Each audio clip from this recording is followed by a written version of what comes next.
Hello, my friends and viewers. This is Kavita Sharma from Purely Electrical. Today, the topic is improvement of power factor. Right? Power factor improvement. अब power factor हमें पता है कि it should be equal to 1. Right? So we need cos phi equal to unity. Right? अब अगर ये 1 नहीं होता है, इसका मेन रीज़न अभी हमने किया था in the previous video that it is due to inductive loads, right? Generally ये इंडक्टिव लोड्स की वजह से होता है, जिसमें कि वोल्टेज और करंट सेम फेज में ना हो के the current lags behind the voltage by some angle, right?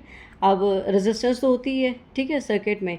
अब अगर प्योरली इंडक्टिव लोड होगा तो current will be 90 degree lagging behind the voltage. अब हमारे पास क्या होता है, it's a kind of RL series circuit, तो इस वजह से हमारा जो फाई होता है ना, that lies somewhere between 0 to π/2, right?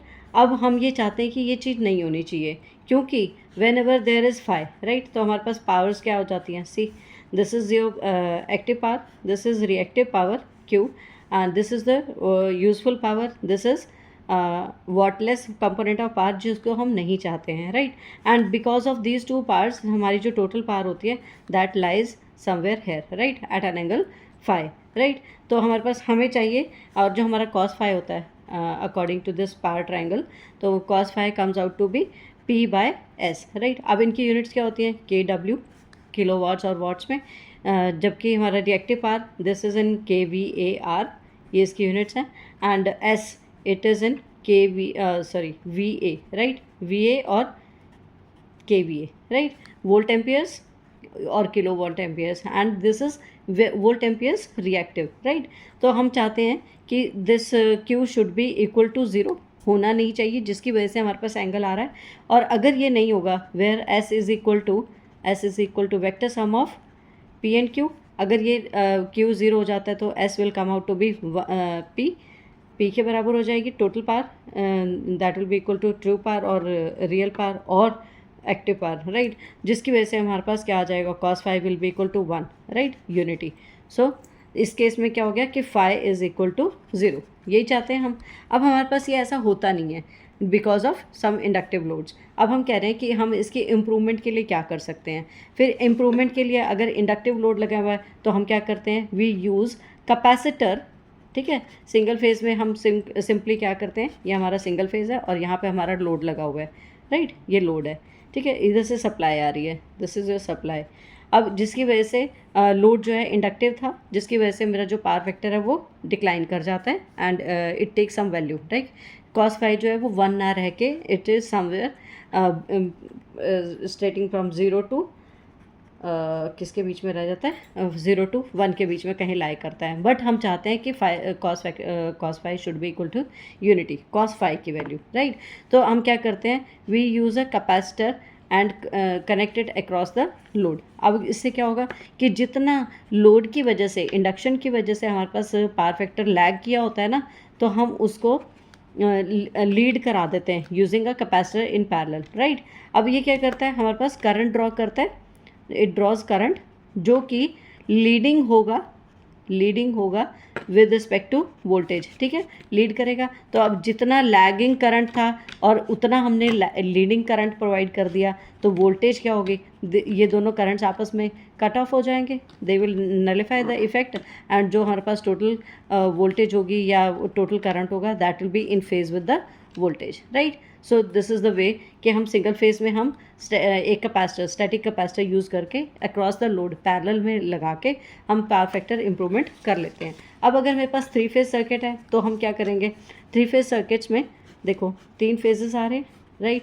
And this is your 3 phase load, being it is inductive in nature, तो हमारे पास क्या होता है, अगेन से करंट जो होता है वो लैग कर जाता है, जिसकी वजह से हमारे पास फाई 0 ना हो के इट अटेन सब वैल्यू R/B। मेरे पास 3 फेजेस हैं। अब इधर जो 3 फेज सर्किट्स हैं, दीज कैन बी इधर स्टार कनेक्टेड और डेल्टा कनेक्टेड, राइट? डेल्टा और स्टार। तो अब मेरे पास क्या होगा, अगर मेरे पास स्टार कनेक्शन में है, सो हम क्या करेंगे, तीनों फेजेस के बीच में एक कैपेसिटर, 3 कैपेसिटर्स लगाएंगे, राइट? और उनकी वैल्यूज़ कितनी होंगी, that will be having a capacitor की वैल्यू 1/3 ऑफ द जितनी हमें रिक्वायर्ड कैपेसिटेंस है, राइट? 1/3 मैंने ये वाई फेज में लगा दिया एक कैपेसिटर, यहाँ पर मैंने आर फेज़ में लगा दिया, राइट, यहाँ से कनेक्शन हो गया, और यहाँ से मैंने बी फेज़ में लगा दिया, सी, यहाँ से कनेक्शन हो गया, राइट। सो ये मेरे पास 1/3 ऑफ द कैपेसिटेंस की वैल्यू, 3 कैपेसिटर्स लगेंगे 1/3, तो टोटल कैपेसिटेंस होगी C of the circuit, right. Parallel में क्या होता है, कैपेसिटर्स ऐड हो जाते हैं, राइट। अब ऐसे ही मेरे पास ये this is your star connection, ऐसे ही अगर मेरे को डेल्टा कनेक्शन में करना है, so what will we do, right. 1 2 और तीसरा यहाँ से आ जाएगा, तीसरा, राइट। ये 3 कैपेसिटर्स यूज़ कर लिए इन 3 phases and of the value 1/3 of the total capacitance we require to nullify the effect of the induction of the load,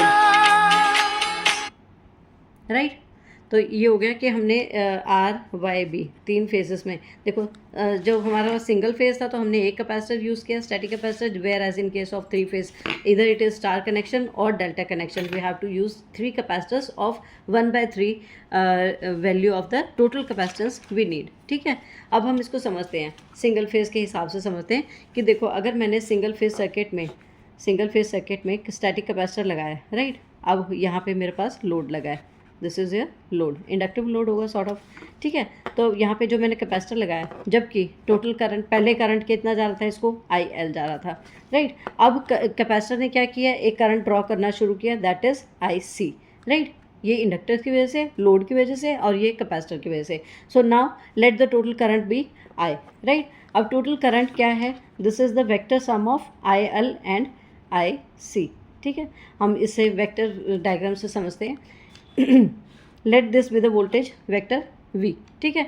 अब लोड की वजह से हम मान लेते हैं कि हमारा जो वेक्टर है IL is somewhere lying here, right. अब ये फाई है, ठीक है। अब हमने क्या किया, एक कैपेसिटर यूज़ कर लिया, that is static capacitor of value C।